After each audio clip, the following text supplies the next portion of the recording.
la parole. Je vais avoir des problèmes parce que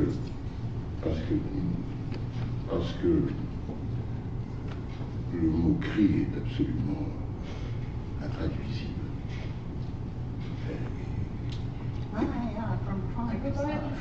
Ah bon? Comme ça?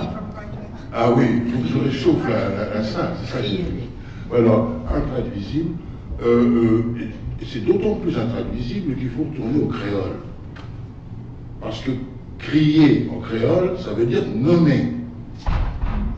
En français, le cri est hors du langage, mais en créole, il est dans le langage. Bon. Néanmoins, alors, il y a la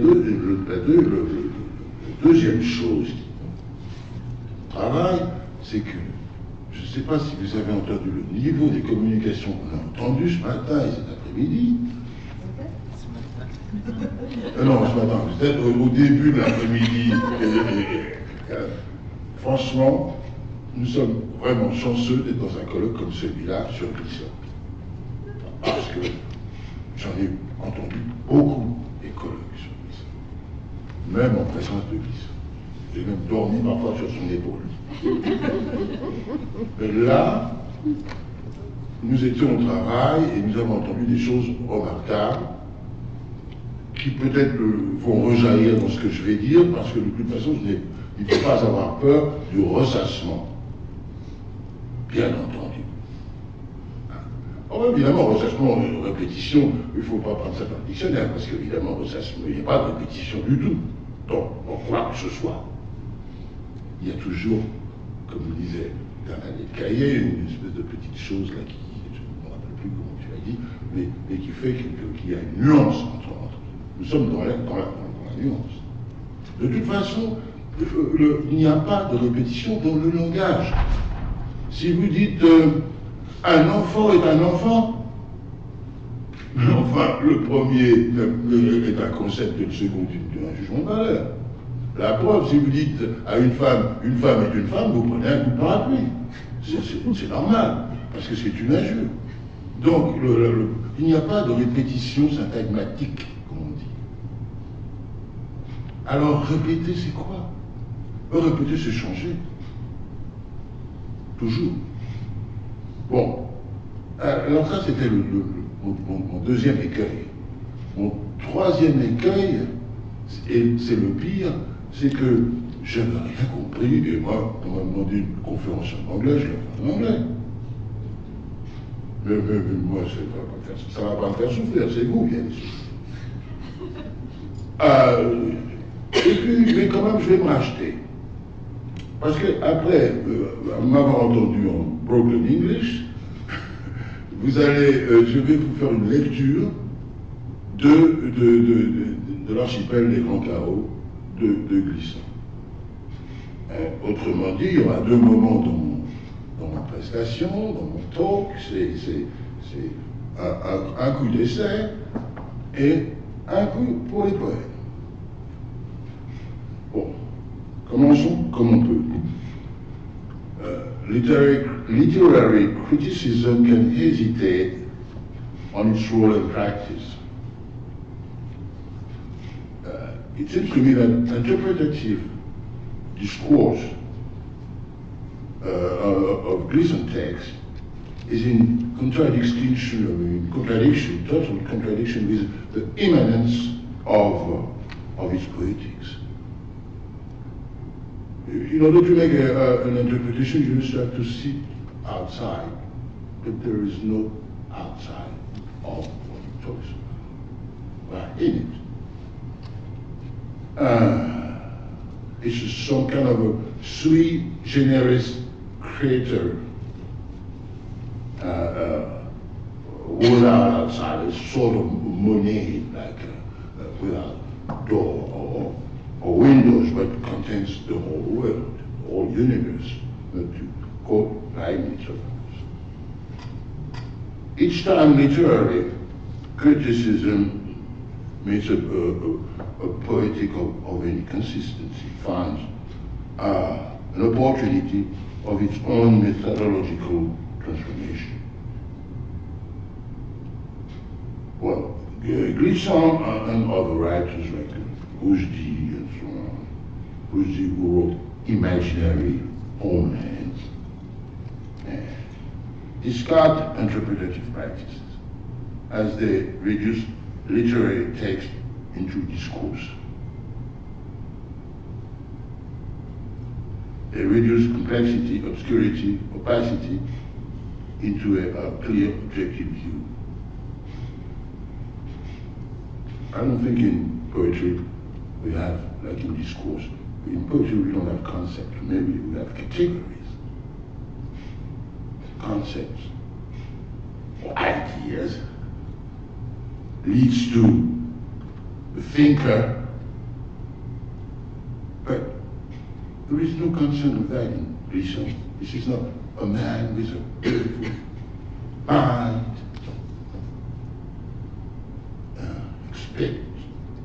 expectoré, comme je disais en français, jetant comme ça la sagesse au reste du monde.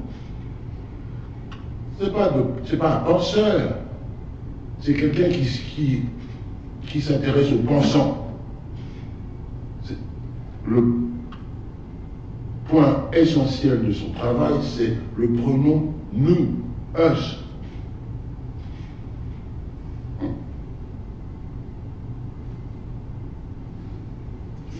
Anyway, listen to a chaos world, often incomprehensible,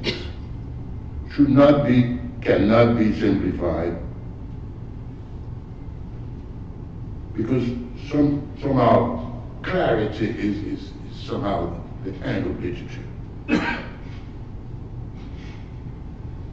But it is not Glissant's writing that it is difficult and opaque and obscure. It's the world, such as it is, that is opaque. And if you want to describe something that is opaque, you're going to say something opaque too. Then a good example is landscapes. Landscapes in Caribbean literature are not bucolic. For everyone, Caribbean island is some kind of a paradise on earth. But in real, landscapes aside of crude memories, they are signs. Landscapes as signs. Sacred wound in Césaire, blessure sacrée. For Glissant, landscapes are monuments. Brilliant talk we had before on that was really clear, very clear. I don't have to add anything. And the typical example of landscape is in the novel La Lézarde, named after a river that crosses the three symbolic levels of Caribbean landscapes. First level is the ocean, and we heard very clear statements of what the ocean is, a line of boulet verdi, a line of and one work of Glissant that hasn't been quoted on that particular point is Monsieur Toussaint, the maroon Macandal is always talking about those deaths that are paved the Atlantic Ocean. And so the lagoon of blood in Césaire, somebody's we've been talking about that this afternoon. And the second level are the great plains of the sugarcane plantation, lands of slave labor. And at the top of this volcanic land, the tropical forest, even places for maroons on run, march of the Caribs genocide, out of these traces, the Caribbean landscape is impenetrable.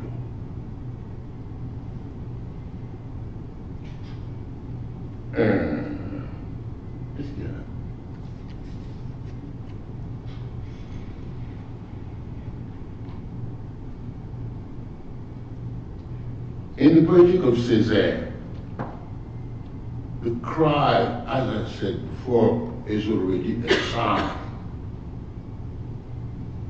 So there's not something that goes from some reality to another reality, where language at the beginning, language at the end. So there is no jam, not even a cut. As I said, in the subsequent Creole language, it means to talk, to name. Because the cry, the cri, is the privilege of the free man. If you are a prisoner or a slave, if you shout, if you cry, if you open your mouth, you get beaten until you stop. The voice is not for you. So le cri est le privilège de l'homme libre. Voilà. So le cri de Césaire is retracted in his throat like a thousand stalk of bamboos. Le cri, ça a été dit ce matin, cet après-midi, est entravé.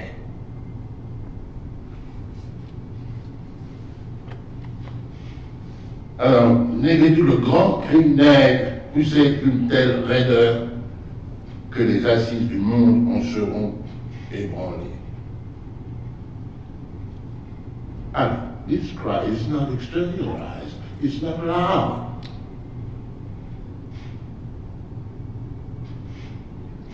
When I say repressed, I mean refoulé. And this is what I had. But this repressed sign is so intense, une telle raideur, that is going to shake the foundation of the anti-colonial world. Négritude, the great black cry in Césaire, is silent like a deep, strong, everlasting implosion. In between musicians, he said, "Oh yeah, you got the vibes." This is what they meant. We don't have to communicate, we communicate.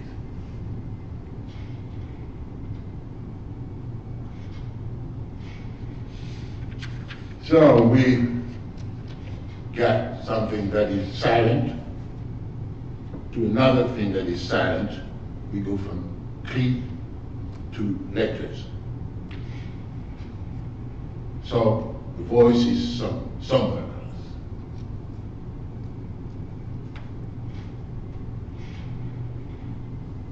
Tous les rêves, tous les désirs, toutes les rancunes accumulées, toutes les espérances informulées comme reformulées, comme refoulées pendant des siècles de domination colonialiste, tout cela avait besoin de sortir. Et quand cela sort, que cela s'exprime, que cela gicle, charriant indistinctement l'individu et le collectif, le conscient et l'inconscient, le vécu et le prophétique, cela s'appelle la poésie.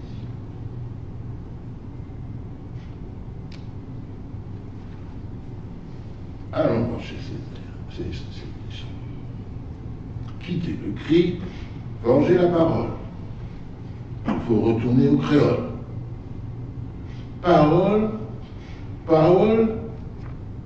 c'est pas le même mot. Ils ont dit bien. Mais au moins c'est un mot. Oui, mais c'est qu'un mot dans la poésie créole. Il y a un poète en Martinique qui s'appelle Monchoachi. Non? Il dit Deye do parole, c'est-à-dire qu'on écrit, quand on écrit de la poésie, dans le dos des mots. Je ne sais pas comment dire ça. Dans le dos des mots. Au dos des mots. Et l'écriture n'a pas d'envers. On ne peut pas retourner l'écriture. Les poètes ont comme mission de nous mettre dans l'impossible. Parce que écrire de la poésie, c'est bien, mais lire de la poésie, c'est presque mieux. Parce que les écrivains sont des lecteurs aussi. Il n'y a pas de différence entre Glissant et nous, sur cette question-là. Il faut se sentir poète pour entendre la poésie. Il faut se sentir musicien pour entendre de la musique. Il faut se sentir peintre pour voir de la peinture. On n'est pas dans la communication, je vous envoie un message et vous le recevez en pleine figure. Non, non, non. We're in the same vase communicant, on est dans la même eau. C'est ce qui est étonnant à propos de, je vais dire un mot sur la communication, ce qui m'amuse beaucoup, c'est que c'est pas ce que nous sommes dit, Loïc, etc., hein, cet après-midi, je n'y arriverai jamais, Raphaël, etc. C'est pas ce que nous nous sommes dit. Ça, c'est de la communication interpersonnelle, c'est de la publicité. Non, non, non. Nous avons lu les mêmes choses dans des endroits différents, à des moments différents, et c'est un cela que on n'a pas besoin de s'être dit ça pour pouvoir arriver là. Il suffit simplement d'être honnête. Parce que quand on dit, il faut évidemment arrêter le discours qu'on n'arrête pas de se produire soi-même. Le lecteur doit être silencieux. Parce que c'est dans ce silence que se trouve ce cri dont j'essaye de parler.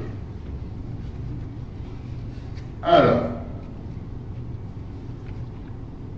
c'est classique, la poésie de Glissant, comme la poésie de Paul Verlaine, à l'armée, ne s'écrit pas avec des idées, ça s'écrit avec des mots. Words often transformed, destroyed and recomposed. Les poètes créent des mots avec des mots. Mais le langage fait ça tout ça aussi. Les poètes écrivent dans la langue, c'est-à-dire quelque chose qui ne passe pas par une rhétorique du discours. C'est directement, sans amortisseur, si je puis dire, que les poètes écrivent la langue. D'ailleurs, pour vous donner un exemple, la littérature est peut-être la seule pratique sociale, qui n'a pas de vocabulaire propre. Il y a un vocabulaire pour les boulangers, il y a un vocabulaire pour les manières de chevaux, il y a un vocabulaire pour les laitiers, il y a un vocabulaire pour les dentistes, il y a un vocabulaire pour les secrétaires, mais il n'y a pas de vocabulaire littéraire. C'est directement dans le lexique des langues que les écrivains nagent, écrivent, etc. Pas de vocabulaire particulier.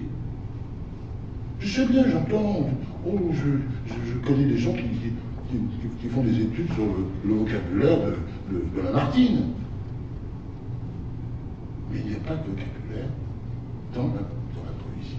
Parce que la poésie, elle est là pour déconstruire en quelque sorte le vocabulaire, les vocabulaires, parce que de toute façon, la langue s'en moque. Les langues se moquent de savoir si vous dites vrai ou faux, ou comme dirait Montaigne, le sot peut dire le vrai aussi bien que le faux, de toute façon. C'est pas ça. Elle s'intéresse aux nuances, aux finesses, aux petites choses qu'on ne voit pas. La moindre chose qui requiert de la finesse est dans la langue. Si je vous dis la petite porte le bloc, vous voyez une porte. Mais si je vous dis la petite porte le bloc, vous voyez un travail d'enfant. Juste un petit peu. Alors, nous sommes tenus d'une lecture à la lettre. À la lettre. Pas avec des idées, à la lettre. Parce que si l'auteur avait voulu le dire, il l'aurait dit. Et du coup,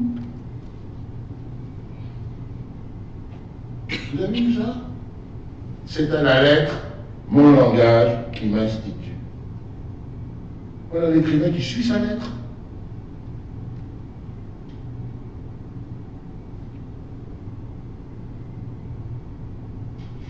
Bon, prenons un exemple, relation. Alors, on aimerait bien pouvoir y comprendre quelque chose, c'est-à-dire qu'une relation, c'est une relation avec quelqu'un, enfin quelque chose comme ça. D'abord, de toute façon, relation subissant, il est sous deux formes. Il y a une relation avec une majuscule, une relation avec une minuscule. La première, the first, is with a capital R,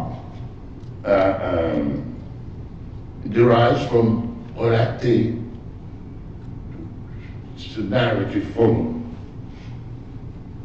it's a narrative mode of meaning. And in la relation grand R is an unfinished and untold history. And in the second form, the relation is concerned with subjectivity, but it is a deceived subjectivity. So the two R's, relation with a big R and relation with a small r, constitute somewhat a creator of questions which Lisa called that l'intention poétique. Between the two R's, l'intention poétique. But by intention, it means eidetic intention, meaning an intention without origin, without any other origin than the language that the writer creates himself. So we have to go into his vocabulary, because relation doesn't mean relation, landscape doesn't mean landscape, what else did I talk about? Cri doesn't mean cri, and so on.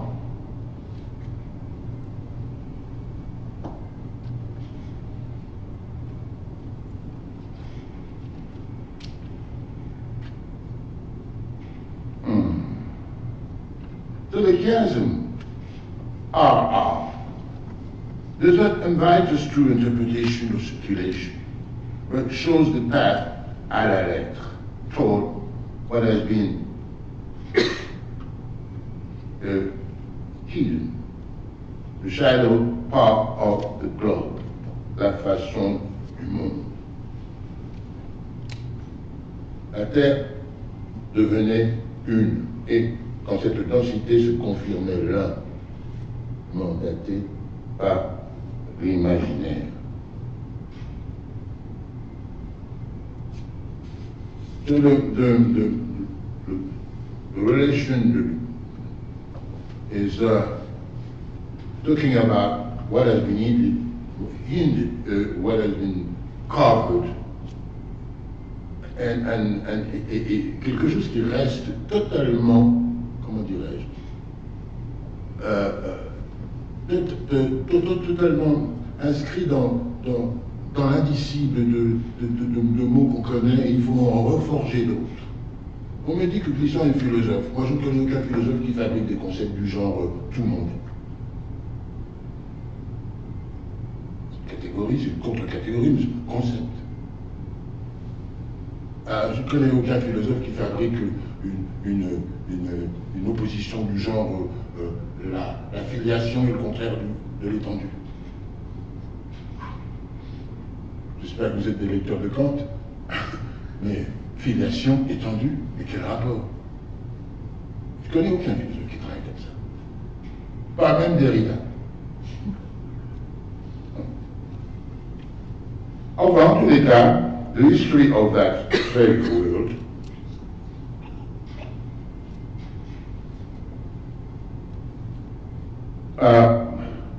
the history of our world as such, the world we live in. And history cannot start before its apparition in human consciousness. Before this rational and tangible discovery of the world in the 16th century in the Galileo's time, there are worlds that are in contact, but most of them don't know the existence of others and ignore the globality of the system. There are grappes de systèmes sans lien in the representation that precede the discovery of the America. The world in its physical reality, its proportion, its human and cultural diversity does not exist for anyone, including the European. Of course, we know that a lot of people since Parmenides have been really conceiving the world as a globe. Conceiving the world as a globe and surrounding the globe on a ship is totally different. This is what I call a tangible discovery, not an idea. And so as a result of the journeys of Columbus and other navigators, the Western had changed from an indistinct plurality of known worlds, each of them living his own history, to a global conception.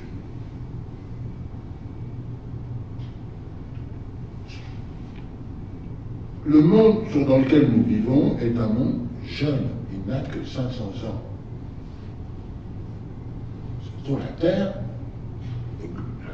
the global thing is known for 500 years only. Avant, je dis ça en français. Avant, il y avait des mondes inconnus, des mondes connus, des mondes imaginaires. Mais maintenant, il n'y a plus de monde imaginaire sur la planète. 500 ans. Je ne sais pas, l'univers a 14 milliards d'années. 500 ans, c'est pas beaucoup.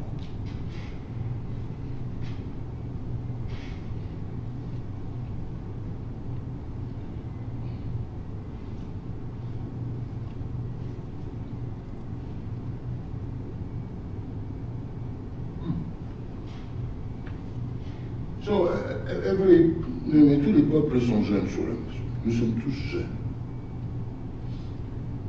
Donc, bien entendu, vous dites ça, c'est très choquant de dire ça en français ou en anglais, de dire, votre monde le monde a 500 ans.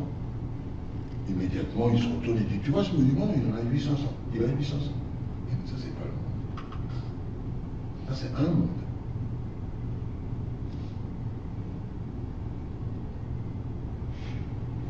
Brisson, novel, le IVe siècle, montre par cette symbolique, cette calculation symbolique, d'abord de toute façon que avant Christophe Colomb, les calendriers devraient être en nombre négatif. Bien entendu.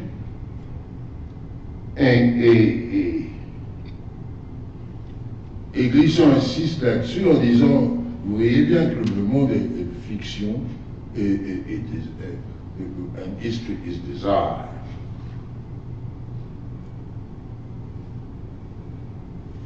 Bon, Oui.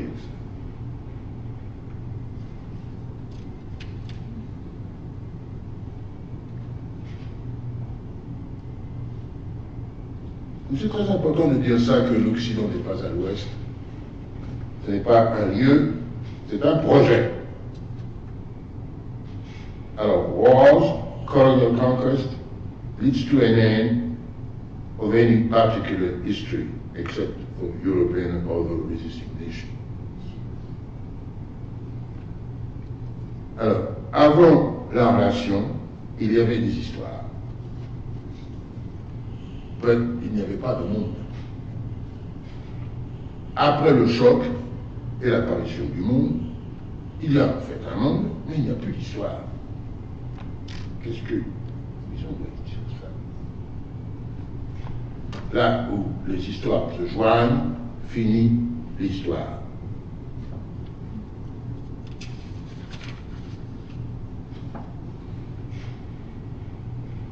Alors pour Glissant, la mémoire de ce qu'était le monde avant la relation par paradoxe, commence avec sa fin. Et on sait cela que pour les Africains américains des Amériques, la mémoire est une chose tout à fait nouvelle. Et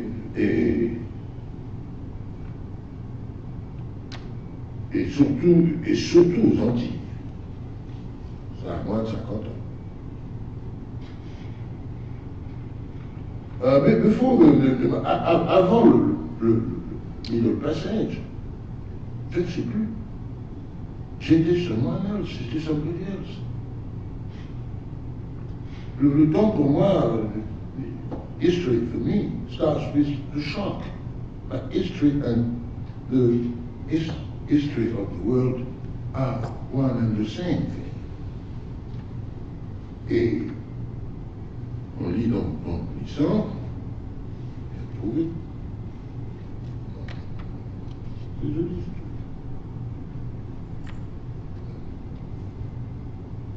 Je n'aurais pas oublié.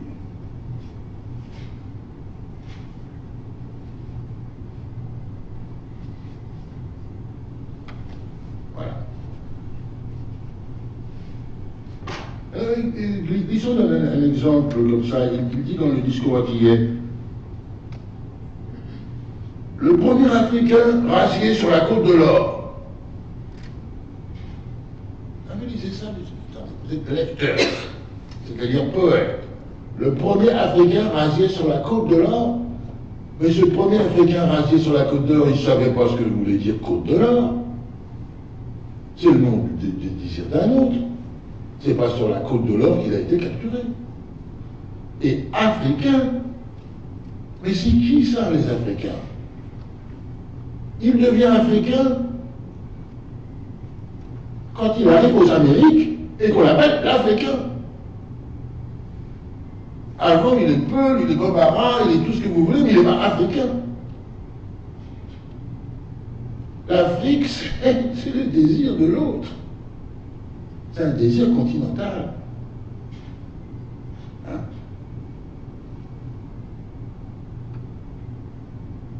Et il écrit, bien sûr, je ne concevais pas que j'étais africain. L'Afrique n'est vraiment l'Afrique aux yeux des autres qu'au moment de leur conquête.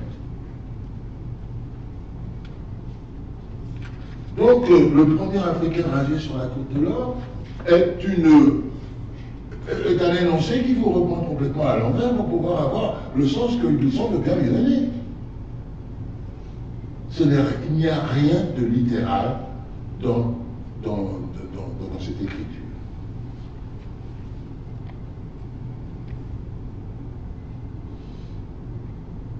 Alors, je vais sauter un peu tout ça, parce que de toute façon, c'est quand même assez connu. L'interprétation, c'est que l'intérêt, c'est surtout de montrer qu'il n'y a pas d'interprétation possible dans un système qui est immanent. Il faut être dedans. Et nous sommes dedans. Qui est-ce qui est en dehors de la relation? ceux qui ont été transportés comme esclaves et les négriers qui les ont transportés. Toute chaîne a deux bouts. D'un côté, celui qui est enchaîné, et de l'autre, celui qui tient la chaîne. Ça fait une histoire, ça. Ça en fait pas deux. Donc chacun raconte son histoire de manière complètement fantasmée et narcissique. Mais la véritable solution, elle est dans la chaîne. C'est la chaîne qui constitue l'histoire. Si vous lisez, bien sûr, The Tempest, Shakespeare, ou la tempête, ou une tempête de Césaire, vous verrez bien que de toute façon, il y a une île, il y a une histoire, un théâtre, et deux protagonistes qui se racontent des choses qu'ils ne peuvent pas comprendre l'un par rapport à l'autre. Alors, on ne sort pas de la relation, il n'y a pas d'observatoire de la relation. Mais il y a des zones d'ombre. Des zones d'ombre qui sont liées au fait de la relation petit r, sur lequel je dirais deux mots très rapides.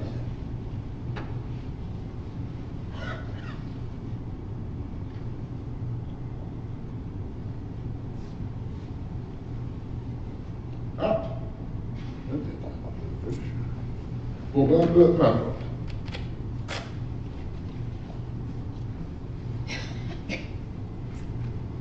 On aimerait bien que la relation dans le caractère dans le caractère de la subjectivité soit de l'intersubjectivité. Mais précisément, c'est ce qui fait défaut, cette intersubjectivité. Il n'y a pas d'intersubjectivité ici.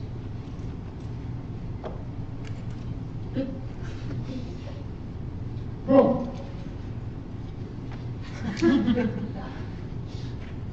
Il y a toujours par rapport à celui qui parle, par rapport à celui que je parle, je peux parler à quelqu'un, il entend ce que je dis, mais je ne sais pas ce qu'il pense et il ne saura jamais ce que je pense. Le caractère de notre communication est cassé. Un peu comme Lévinas disait, impossibilité pour le moi de rejoindre le toi. Il y a toujours une part cachée, toujours une part qui manque. J'avais fait un petit dessin. Voilà, je vais garder ça. Hein? Notre voisin, M. Wittgenstein. Ce qui est très important, c'est dans Philosophical Grammar. Mais évidemment, les littéraires ne disent pas Philosophical Grammar, c'est bourré de formules, etc. Et il dit ça. Alors, vous avez un mot. Le mot contient tout, contient même un discours. Si vous parlez à quelqu'un et que vous ne l'entendez pas, que vous l'entendez prononcer un seul mot, ça suffit, vous savez ce qu'il pense. Donc, la littérature n'est pas inscrite dans les phrases, elle est inscrite dans les mots. What the word says. Une phrase peut pas le dire. Bon, écoutez, je vais vous faire juste un petit saut. C'est pas ça que je veux.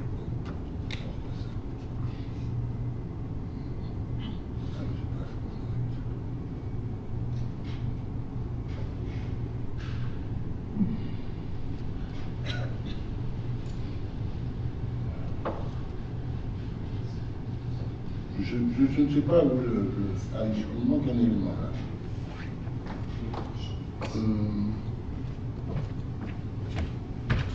Moi je veux pas.